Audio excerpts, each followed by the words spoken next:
Motional EMF. The three experimental pillars of electromagnetism include the following. Number 1. Electrical charges attract or repel each other, and this phenomenon is described by the Coulomb's law.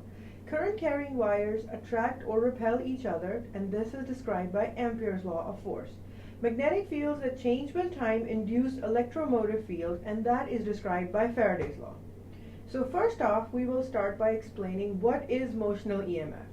In order to understand motional EMF, we will consider a straight conductor of length L that moves with a constant velocity through a uniform magnetic field. In this case, we are going to be considering a field going into the paper. The electrons in the conductor experience a magnetic force which is equals to F equals QVB. Electrons tend to move to the lower end of the conductor. As the negative charges accumulate at the base, a net positive charge forms at the upper end of the conductor.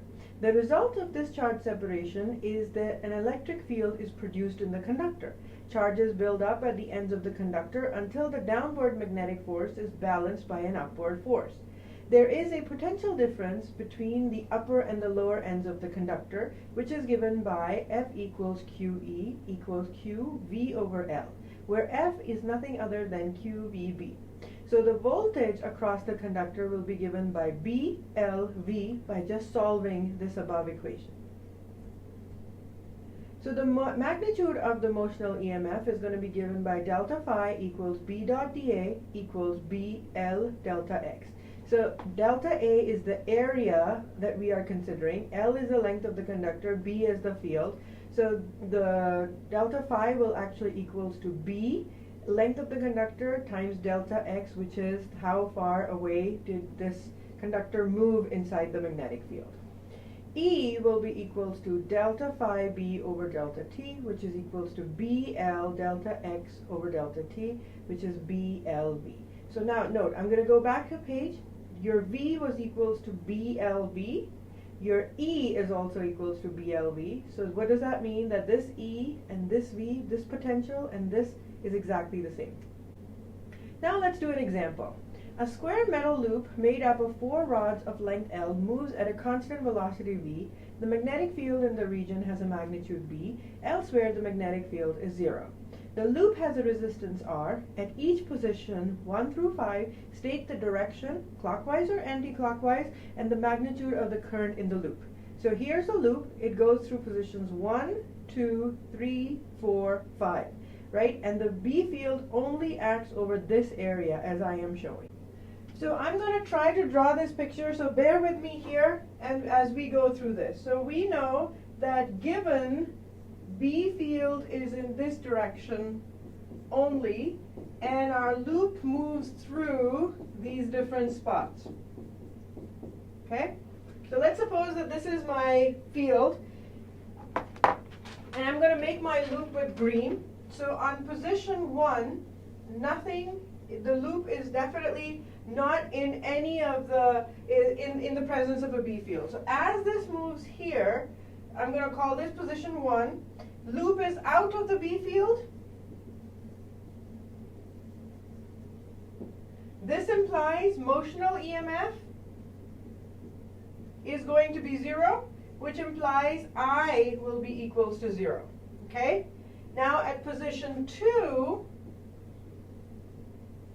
this is sort of what the position 2 looks like. So in this case, so this has a side A, B, C, D. So now we have to figure out, as this moves in, which of these sides actually experience a motional EMF. So I'm going to do this a little bit separately so that we can talk about it individually. So out of all of these sides, first of all, let's talk about which sides actually do experience motional EMF. Okay? So if I was to take the field, and I was to consider what the sides would be doing, A, B, C, D, right? And what are the sides doing? So A and C, if they were crossing a path of B field, they will experience EMF. So sides A and C will have motional EMF. Okay, what about sides B and D? Will they have, the question is, will they have motional EMF? And the answer is, for these sides in equilibrium, FE will equal FB. Okay, just like the fact that it was in the Hall effect. In this case, the sides B and D will cancel out and will have zero motional EMF. Another thing to remember is that in sides B and D, your magnetic field is not the one responsible for pushing the charge along it. So these sides will not have motional EMF. Okay? Now what about number 2? We already know that sides B and D will not have any EMF, right?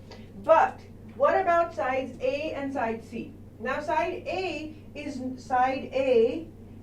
not in the presence of B field, so there will be no motional EMF set up in this case.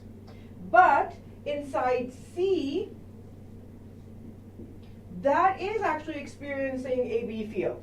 So the side C will have an EMF set up. In this case, the I that will be set up will be counterclockwise. Okay?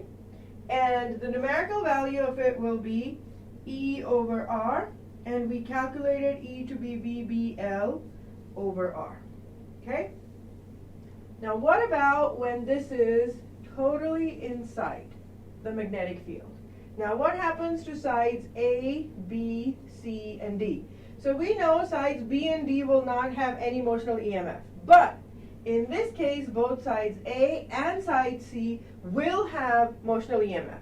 So A and C will have motional EMF. Okay? However, look very carefully.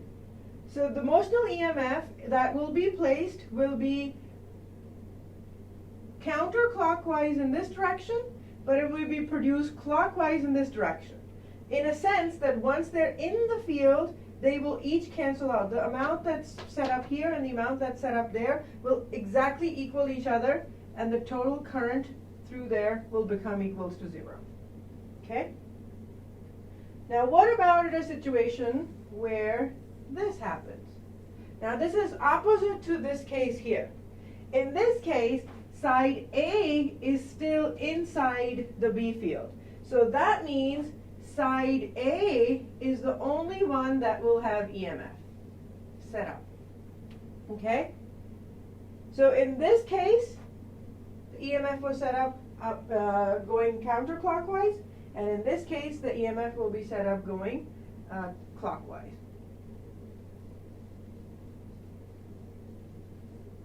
Oh, oops, sorry. Clockwise. Wrong arrow. The magnitude of I will be E over R, which was equals to VBL over R. Now what happens to the situation when we come out? Well, that one's easy. There is no magnetic field acting on the wire anymore, so the current goes to 0. Now let's talk about generators. An electromagnet is simply a coil of wires which, when the current is passed through, generates a magnetic field. A simple electromagnet is nothing other but then an iron nail and a coil of insulated wire wrapped around it. Electromagnets have many uses. Many objects that you see around are electromagnets. They were found in electric motors and loudspeakers. Very large and powerful electromagnets are used for lifting magnets in scrapyards that pick up and then drop old cars and other scrap iron and steel. They are better than magnets because the magnetism can be turned on and off, and all that magnetism depends on is the fact that there is current flowing through. As soon as the current flowing through goes away or the switch is open, the electromagnets no longer remain magnets. Electrical bells used in most schools contain an electromagnet. When the current flows through the circuit, the electromagnet makes a magnetic field. Electromagnet attracts the springy metal arm. The arm hits the gong, which then makes a sound, and the circuit is broken. electromagnet is turned off, and the springy arm moves back again, and the circuit completes. So what are electric motors? Electric motor is a very simple machine which converts electrical energy into mechanical, rotational, or kinetic energy. A current is passed through a loop which is immersed in a magnetic field. The force exists on the top leg of the loop, which pulls the loop out of the paper, while the force on the bottom end pushes the loop into the paper. As it rotates, and we've talked about this before, as the current passes through, the north and the south pole rotate the coil, and we can generate current that way. Just like we were doing here, for a rectangular loop of 4 sides, sides 1 and sides 3 are the ones that are producing the EMF. Sides 2 and side 4, the average force of electrons are reduced by a factor of sine theta, where the angle between the velocity of the wire and the magnetic field is given by F equals EVB sine theta. The EMF is reduced by the same factor, EMF equals VBL sine theta. So there are generally 2 types of generators, AC and DC. AC generators generate alternating current, and DC generators generate DC currents. So an AC generator is basically your dam. Water turns the wheel, rotates the magnet, changes the flux, reduces the EMF, and drives the current.